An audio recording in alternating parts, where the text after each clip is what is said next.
I'm Earl Adams. I play DN, and you're watching LSN.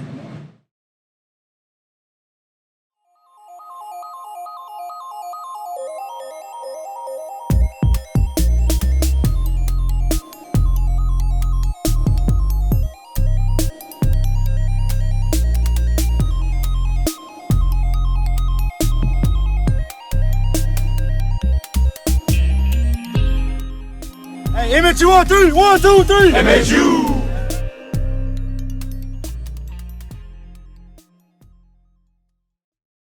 Glad to have you with us once again for the Tim Clifton Coaching Show. I'm Stuart Jolly, Coach. Season opener for the Lions on the road up I-81 there in the Shenandoah Valley, Virginia. Tough opponent against VMI. We talked about that last week going in, and I think they kind of delivered on that. We learned some things about ourselves as we look to move forward into the game this week. Let's talk briefly about the recap, though. Well, I thought when we executed on offense, we didn't turn the football over. We moved the football and had some, some really good drives there. But you turn it over 5 times against somebody, it's going to be hard to beat anybody. And they played extremely well. They were well coached. They were physical, and they executed on both sides of the ball. And then on defense, I think we played it. In the first half, I thought we played extremely well. I thought we had a great deal there where we stopped them right before half, made them kick a field goal and missed a field goal. But we had cut that thing to 21-14 with 8 minutes left in the half, and then we gave up a score and made it 28-14. But at halftime, I felt real good. I felt like we had not played up to our capability, but we were in the game. And then the second half, we turned it over a couple more times, and they had the opportunity to score. We gave up 21 points on turnovers. So anytime you do that, you're going to struggle to win. Javon Harbison scored 2 touchdowns to the line. Jimmy Urzua coming in at QB, connected with Harbison for one of those TDs as we got down to the final minute of the second quarter. He threw his second touchdown pass to Craig Rucker 3 minutes later. We were within 7 points, as you said. Got a pretty good situation going into halftime. Cody Boynton got in on the action through his first collegiate touchdown pass, connected with Harbison. Urzua goes 13 of 25, 2 touchdowns, 156 yards. Harbison 7 receptions, 131 yards. Rollis Frazier, we talked about him briefly last week. I think a good debut for that young man, 48 yards. Carl Robert Joe on defense, 8 tackles, 5 of which were solo, and Cameron Rice with 6 tackles. So Lions beginning to get back in form. You have to be pleased with that. Yeah, I thought Jimmy, when he came in, did a good job executing. We still made throw a pick in there that we should have read out and not either thrown it away or went to the next guy. But I thought he came in and gave us a little bit of a spark throwing the ball. I thought in the second half, I thought we, especially in the fourth quarter, we played 7 freshmen on defense in the fourth quarter. So we had a lot of guys in the action, and we had some guys we took out. We took Rucker and Ferguson out. They weren't happy, but we were trying to make sure that at that point we were going to get some other guys some reps, get them some game situations, and know that that'll take dividends down the road. And that's the reason you do it, and put Cody in to give him some time in a game, so that the only thing we didn't do that really should have done, and it goes back on me. We didn't play as many offensive linemen as we should have played. We should have. In that section there with about 8 minutes left, we should have put all the young guys in on the offensive line and should have given them some game time experience, But I thought on defense, when we got lined up the way we were supposed to, we executed extremely well. I thought on offense, when we didn't turn it over, I thought we executed. I think we got. I was impressed with our team speed. I think we have a lot of team speed. I do believe at halftime, I think we were spent. I think when we came in at halftime, we had so many guys that had so many reps, and they had been rolling some people and rolling their people on defense and offense, and I think we got to a point where we played a lot of plays in the heat, and I think that had something to do with us in the second half. I think we got a little tired and sluggish in the second half because we didn't have the depth that they were able to use as you get late in the second half. And anytime you play up, that's what happens to you. You gotta be within striking distance with about 5 minutes left in the fourth quarter, and unless you, and it happened to us a year ago, we just ran out of gas, and as far as depth goes. But I was really pleased about some of the guys and what they did, how fast our team is. I think we have a chance to do a lot of good things, and looking forward to this week and getting at home and playing in Mirror Stadium. It should be an exciting game coming up for the Mountain Lions as they do. We come in here to Mirror Stadium for our first home game of the 2019 season. Coach, you and I talked about it last week up in the Shenandoah Valley, a great bit of history and all of that. And well, the game is history now. So we're going, and we're going to come back after this break. We'll talk to some of the Mountain Lion players, and then we'll look ahead to St. Aug right after this. Mars Hill University, helping you move your mountain. Mars Hill University gives me plenty of degrees to choose from. At MHU, I get the attention I deserve. MHU keeps me close to home, and there's tons to do in the mountains. Over 60 courses of study, small class settings, a breathtaking campus. These are just a few examples of how MHU can help you start moving your mountain. Visit us today at mhu.edu. Mars Hill University, education that moves mountains. Welcome back to the Lions Coaches Show. This is a great opportunity. We're kind of in the swing of things now, which means we get to talk to some of the gentlemen that pull the hard load for the Mountain Lions down on the field while some of us are up in the box making the play call and on the radio. These guys have the tough work to do. Craig Rucker, Craig's been with us before, and he had good ratings. So we brought him back for this season. And Nigel, you are a new addition to the Lion family. So go ahead, and I tell you what, for both of us, you just introduce yourself to the audience and where you're from, and we'll kind of go from there. Nigel Bowden from Macon, Georgia.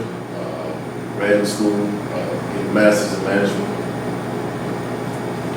Craig Rucker for Orlando, Florida. Doing this coaching and physical ed. All right, good deal. Both of them seniors, so we're going to enjoy this last season with both these guys. For Ruck, he was 10 receptions, 94 yards on the outing up in the valley against VMI. For Nigel, well, he's taking care of things on the defensive side of things, and I will just tell you at 6'1", 250, I just stopped when you said I'm coming your way. I'm not going to get involved in this. I just slow down. 2 solo tackles, 5 assists, so a total of 7 there in the game, that's a pretty good getting back into the groove.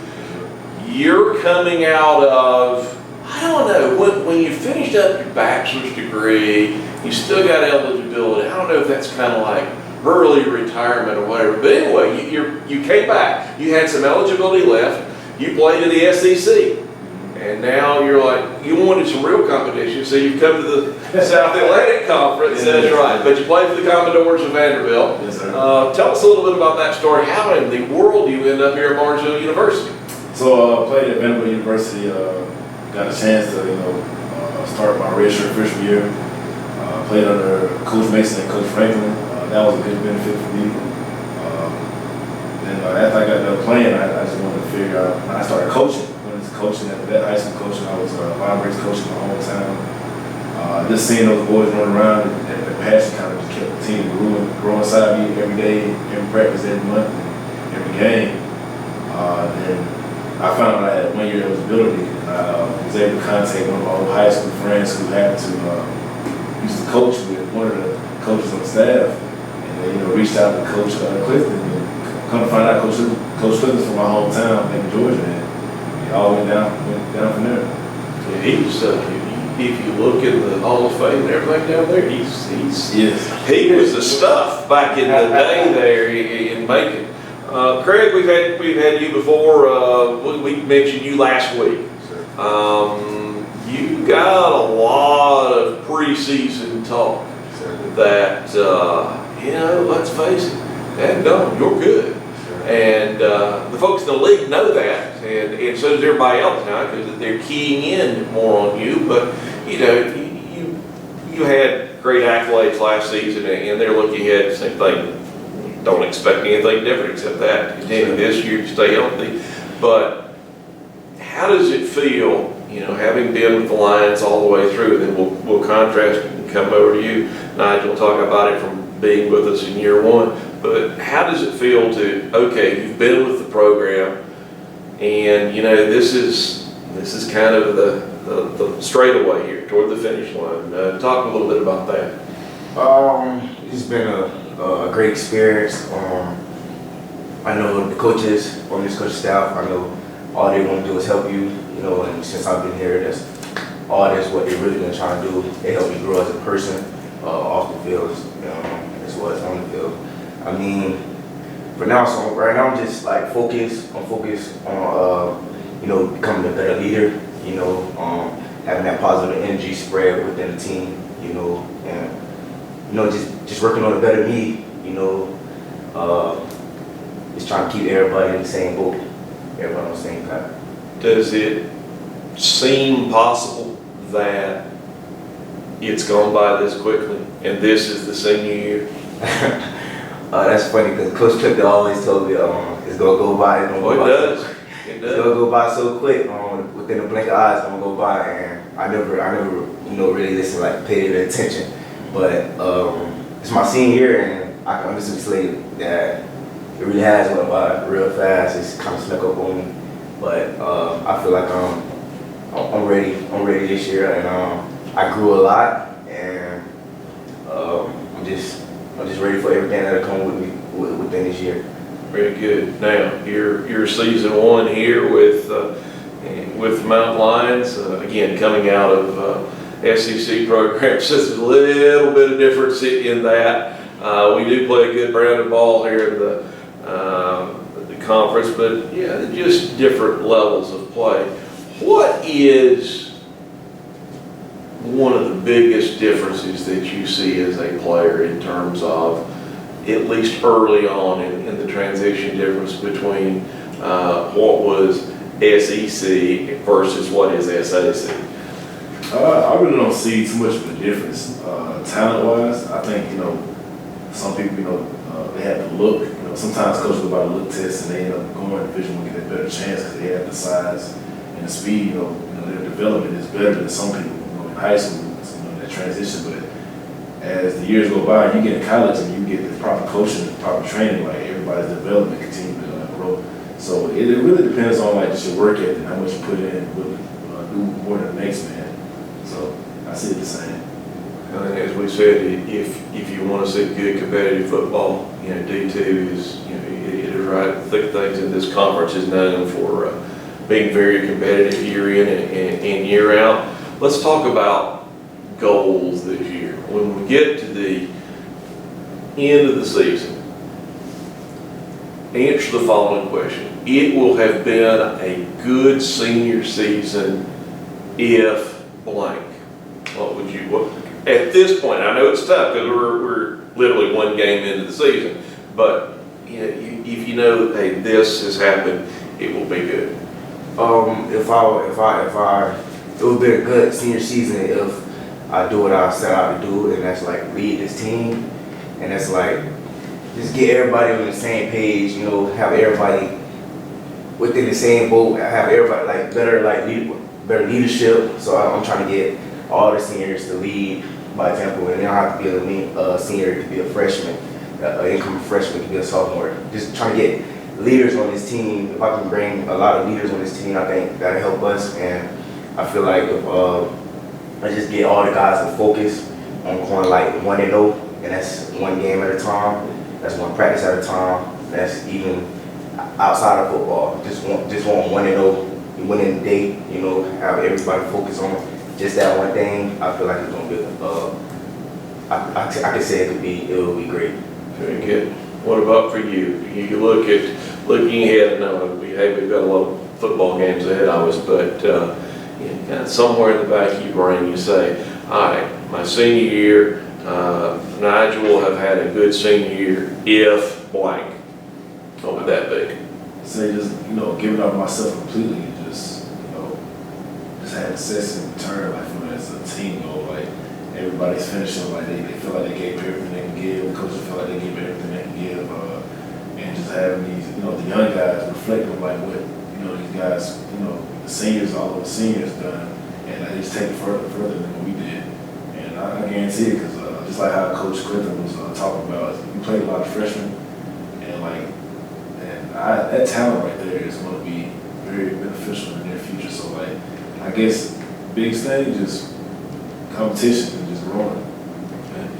One other thing we kind of touched on briefly, Coach and I talked about this last week, and Craig, I think you and I have talked about it last season, looking ahead to when we were going to be in this new facility. And he knows because he's been shoehorned in the old locker rooms and all of that, and it's like, wow, this is just so different. What does this bring to line football program? What is this facility as you see it, and particularly with your background coming to the SEC, with you guys just crazy facilities. But what are those little intangible things that folks may not, the average fan may not notice, but as a player, you're like, this makes a difference because? I'd say the appreciation. I've been with the program in the SEC where we didn't have one thing, and when we finally got that resource, we was like, oh, this is a lesson. And it gives you respect for the guys who came before you and put in the work to actually make this possible. And just give credit to the coaches and everybody who came before and just help build this. So when somebody build a foundation, they can create it. You just want to almost put you at a point we got to do this to show respect for those who came before us. And just got to love what we have right now. That's great. It's going to be fun Saturday afternoon. Seniors here, you guys get to run out of this facility. But for you've made the transition from, okay, this is our locker room, to, wow, this is our locker room, this is our facility. What does that mean? How do you see that as a positive for this university? I can touch on a little bit what Nigel said. This is coming from the old field house and coming in on the inside this new field house.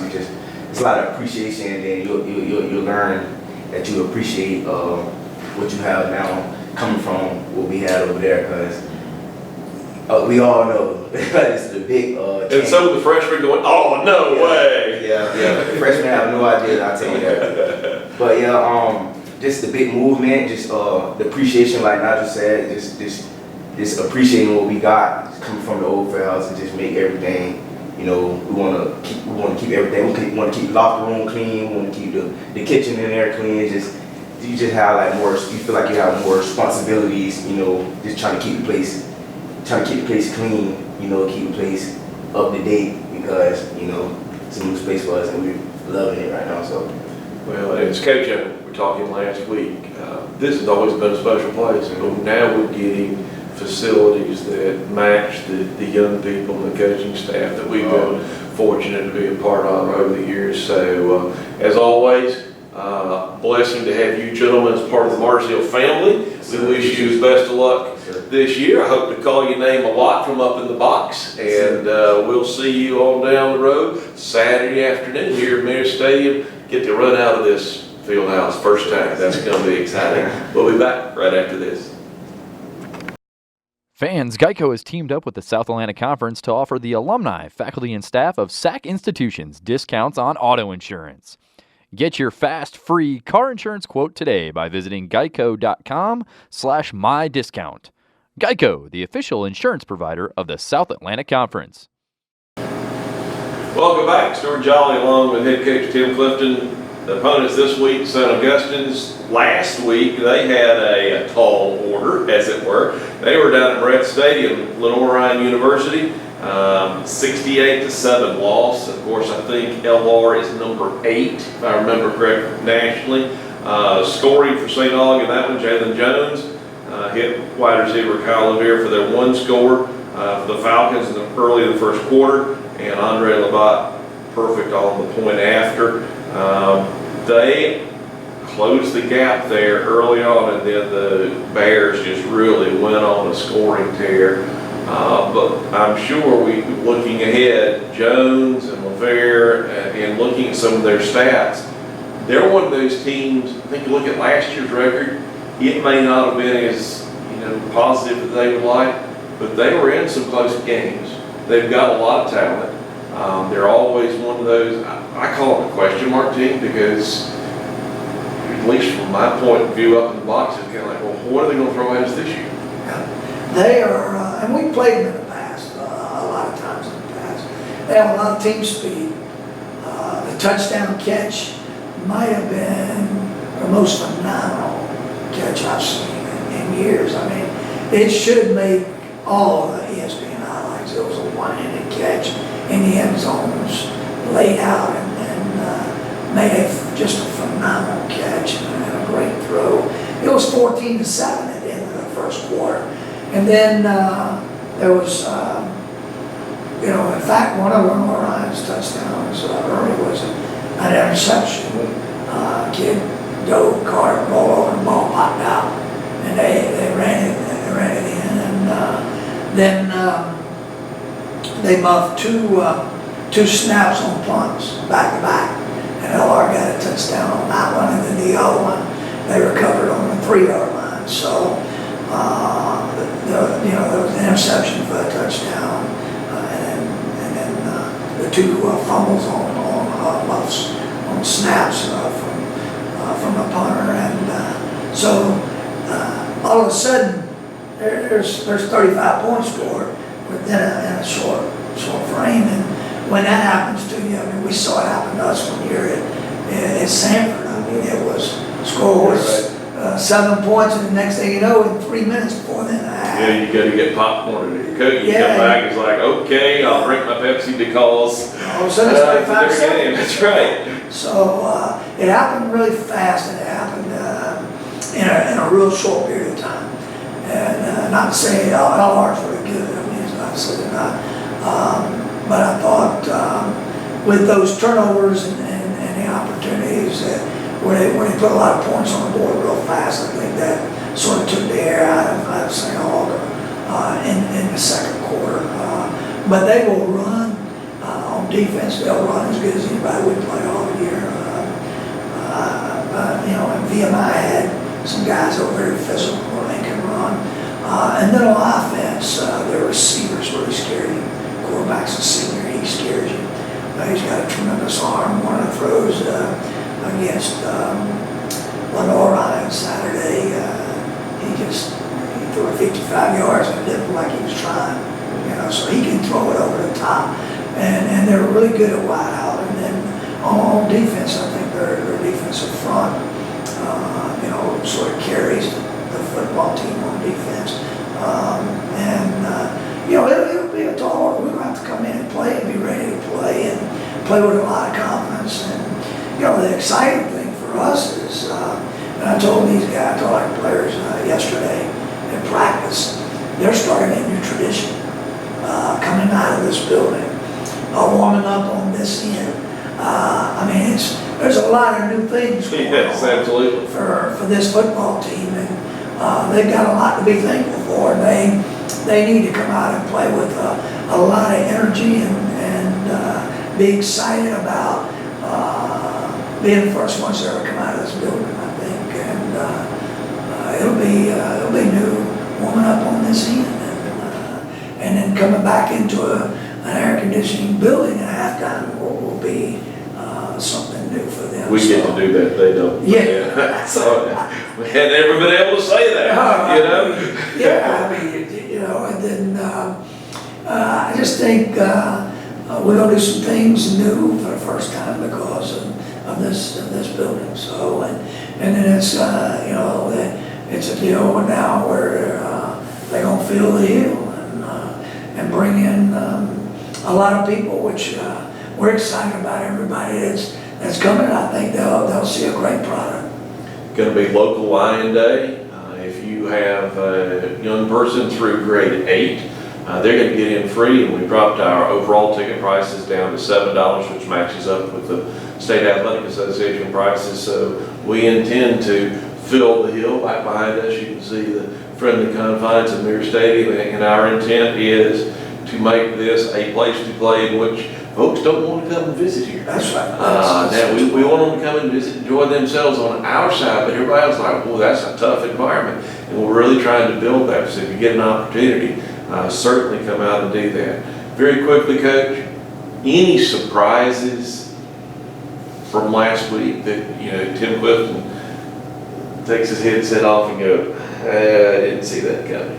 And you've been at it long enough. I would doubt there were too many. But you know, you usually throw this one out. Yeah, you just worry about first game, what's going to happen in the first game, and the turnovers really were a factor. But you know, I thought that our team really hung together, even with the adversity that came. And you could hear Craig Rucker talking about, you know, trying to play that one play at a time, play that one game at a time. I think if this football team will learn that you have to play that one play, and then the play that just went by you is in the past. And I think it happens to when you bust an assignment or you drop a pass or whatever. You just have to go to the next one. And I think this team, when they figure that out, that's where they're, as you can hear, that's where they're heading. And you didn't get an answer from them that, you know, so many teams halfway through the year, they start focusing on winning the conference, they forget where they are. And that's in the moment and in the present. And we've got to get them to be in the present. They can't do anything about the past. But they can fix the future by how they do the present and how hard they work. And you know, you're trying to get them to win every minute of every day.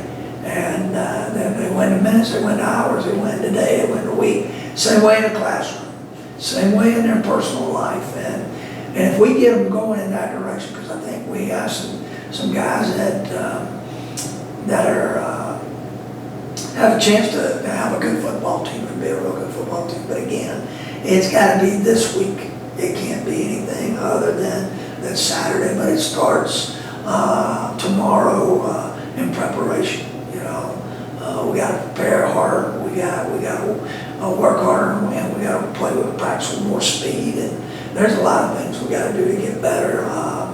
But I know that this group will be up to the challenge. Well, they were certainly in some situations that, given as young as they were, a lot of teams would have kind of hit the panic mode, and it would have looked visible. At no point in time did I see that. You could just tell, like, they came back, they lined back up, let's get back at it, let's get back at it again and again and again. And that's you know, that's not only hats off to them, but I know, seeing what you and your staff do out here on the practice field, that's all about preparation, and it's a tough environment to go, one, on the road. You're up in division, it's hot enough to bake bread on the sideline, and that was a tough environment. So I think you have to be, I don't think I'm wrong here. I think when we look about when we settle back in with like-ranked opponents in D2, we will have a lot of exciting line football this season. Yeah, I think so, and I think as we go forward, I think these guys will get a lot of confidence. And but you know, the thing you look for in a team when adversity hits, the main thing you look for as a coach is does that team splinter? does it split. And the really good teams we've had here, when adversity hit, they didn't splinter, they didn't split, they hung in there, and then they just work every day to get better, and that's what this group is, I think, is going to do. I think yesterday in practice, it was a short practice. We were a little bit late getting our film in here, and so we pushed time back a little bit and didn't practice till 6:30. But I thought they came out, and so in some years teams come out and they just, after a loss, they just struggle to get into stretching, struggle to get into practice. And I thought this group came out and they just got out and started working. And your goal is to move on. You move to the next one, and that's where you get better as a team if you can go ahead and start moving on to the next one. And I thought we had a really good practice yesterday. I thought it was upbeat. I thought some guys were working extremely hard to get back on track. It's going to be an interesting track to be on all season long I guess if we keep along that analogy, the Lions get ready to come out of a new station onto that field. It's exciting. I guess you've kind of caught on to that we're excited about what this season holds, and the excitement still around this new facility and opportunities like Fill the Hill with the local communities coming in, grades through grade 8. You get in free, bring your family, everybody else $7 each, which is a big savings. I looked last week, I think the Southern Conference price was like $22 a pop, so $7 to get into a D2 game is a real good bargain. So be a part of that. We're going to start something called Miss It for a Biscuit, and that is where if the opposing team misses a field goal, everybody's going to get a certificate for a biscuit. What if we block them? Well, I don't know. We'll figure out a way to get a biscuit, Coach. Thank you for being a part of the Lion Football Show for this week. For head coach Tim Clifton, I'm Stuart Jolly. Best of luck to the Mountain Lions Saturday afternoon at 1 o'clock here in the friendly confines of Mears Stadium. We'll see you next week. Until then, so long for now. I'm Tyler Ferguson. I play wide receiver, and you're watching Lion Sports Network.